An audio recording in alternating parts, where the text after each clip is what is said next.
Welcome everybody to the Mariners. I'm Brent Robertson. I'm Nicholas Williams. And tonight we are finally going to get this thing started, and we're going to start with Habakuk 1.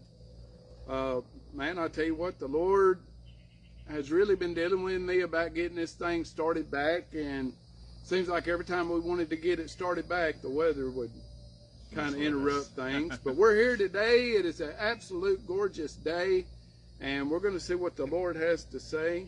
Nick, it's glad to have you with us on this season. And oh, Brent, it's a pleasure, man. I've been waiting. I've been excited about this. So I've been waiting for us to finally get this together. And such a beautiful day. So God finally, He finally made a way. And so yeah, we're here. It's yes, Lord. So all of our viewers, we want to thank y'all for joining us. This will be a normal thing. It'll be on Tuesday evenings, as long as the weather permits. We do have a little small tent, but if it rains too hard, it tends to want to leak. But we're here today, and it is beautiful. And anyone that does have their Bible and they want to follow us, we're going to be in Habakuk chapter 1. And this book here, this is about a prophet's vision. And, this is a vision that a lot of us have these days. If you know anything about Habakuk, he was kind of questioning God as we start with chapter 1. He was questioning why all the things are happening. And if you take a look at the verses and what we read tonight and look at the world, you will see a lot of connections.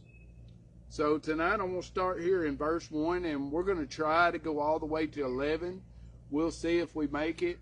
It really just depends on what the Lord wants to say as we go through each little bit of it. And I'm reading from the King James Version, and it says, "The burden which Habakuk the prophet did see. O Lord, how long shall I cry, and thou wilt not hear? Even cry out unto thee of violence, and thou wilt not save. Why dost thou show me iniquity, and cause me to behold grievance? For spoiling and violence are before me, and there are that raise up strife and contention." So we see right here, right off the bat in the chapter, this is a question that we often ask, especially when we're praying and things. We ask, well, Lord, how long do I got to deal with this? How long do I got to go through this struggle? How long do I got to deal with this job? How long do I got to deal with these people?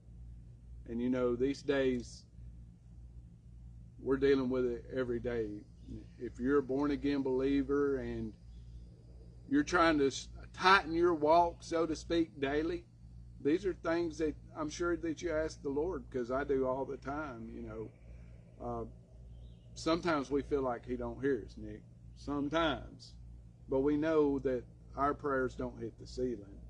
But sometimes that's just the way it feels. And what Habakuk was talking about here is all the things that was going along during this time was so hectic. Now, as I was studying this, the first thing I ran across that I want everybody to take a hold of is what the word Habakuk means. This one in words that you don't hear too much, but the word means to embrace.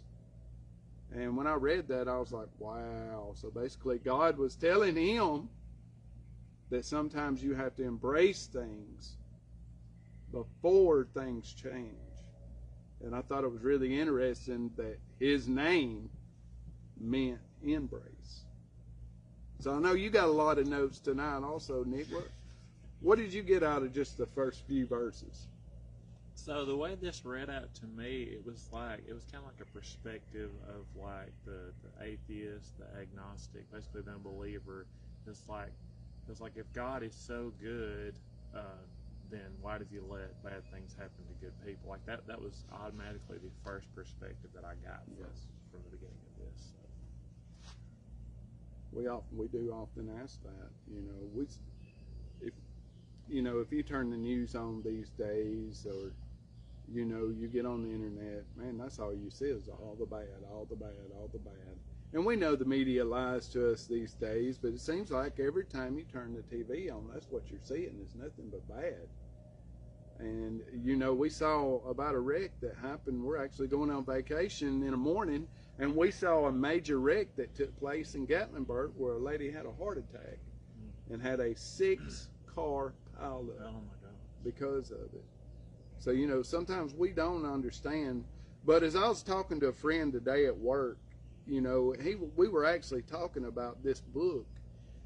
And he said, you know, one of the things that people doesn't realize is, yes, the Lord has a time for us, but sometimes the enemy will try to progress that time. In other words, sometimes the enemy will try and take you out. Can I get an amen? Amen. Yes. Absolutely. He's been trying with me for years and years and years. So, you know, we look at this, and, you know, as I was saying, his name means embrace. And he was grieving because of the sins of his people. And he was basically wondering, why are they getting away with this? To the point to where he's a prophet of God, but he was questioning God. And how many of us has ever questioned God, even when we thought we were doing right, but it seems like everybody else is, what's the word? Nice guys finish last. You ever heard that saying? Absolutely. So, you know, a lot of the time, you know, when you know Jesus and you're truly making that walk daily, it seems like that a lot of the time. But remember, Jesus also said that, you know, if they hated me, they're going to hate you. And, you know, we have to understand that this walk ain't meant to be easy. But as we get on into the chapter, we're going to hear some things that is going to kind of give you a different perspective about things. And I also have a note here that says that, you know, Habakuk had prior knowledge of Babylon. He know about Babylon. And as we read, you know, God tells him that he's going to be raising Chaldeans, which are actually Babylonians. And the problem, as you know, Habakkuk seen it, was all of these things are going on. How long are you going to let them go on?